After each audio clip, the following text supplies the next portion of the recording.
स्वामी समर्थ, श्री स्वामी समर्थ.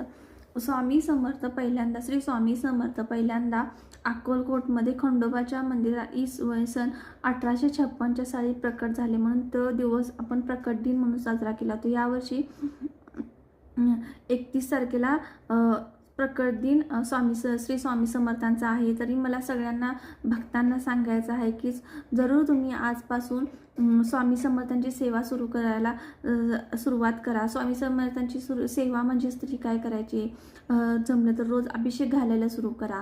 अभिषेक घालून झाल्यानंतर त्यांचं नामस्मरण करा. नामस्मरण झाल्यानंतर तुम्हाला श्री स्वामी समर्थ सारामृत आहे त्यातील अध्याय वाचा आणि त्याच्यानंतर आपण तारक मंत्र आहे, हे तारक मंत्र 11 वेळा पठण करा. असे केल्यानंतर तुम्हाला छान सेवा केल्याचं पुण्य प्राप्त होईल. असे प्रकट दिनपर्यंत जर तुम्ही केलं तर स्वामींच्या भक्तीमध्ये आपली थोडीफार अशी वाढ होऊ शकते. म्हणून मी म्हणतो की स्वामी समर्थांची जर तुम्हाला ह्यामध्ये कोणाच्या घरी काही प्रॉब्लेम असेल, काय असेल, तर इतकं समजा नाही झालं तरी एक तरी जपमाळ करा किंवा एक अभिषेक घाला किंवा काहीच नाही जमले तरी एक स्वामी समर्थांचा सारामृतामधला अध्याय वाचा. ते पण नाही जमलं तर तारक मंत्र 11 वेळा म्हणू. 5 मिनिटच लागतात, 5 ते 10 मिनिटं तारक मंत्र म्हणायला लागतात. एक जपमाळ करायला 5 ते 10 मिनिटं लागतात. तसेच एक अध्याय वाचायला सुद्धा 10 मिनिटं लागतात. तुम्ही दिवसातील 10 मिनिटं देवासाठी आपण निश्चित देऊ शकतो आणि आपल्या सेवेत आपण भर पाडून घेऊ शकतो. म्हणून मला इतकंच म्हणायचं आहे की श्री स्वामी समर्थांच्या सेवा तुम्ही जरूर करा. अभिषेक मिळाला तर अभिषेक पण घालायला हे करा.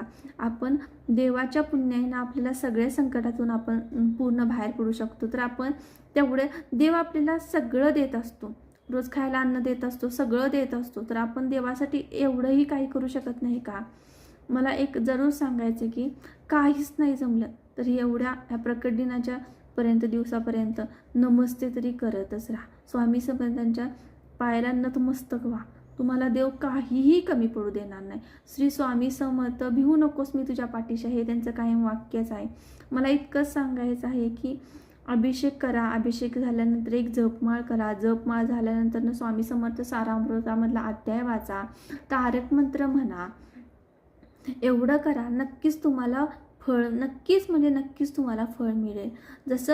जर तुम्हाला एवढं सगळं एकाच टाइमिंगला नाही कळालं तरी थोडं सकाळी करा, थोडं संध्याकाळी करा.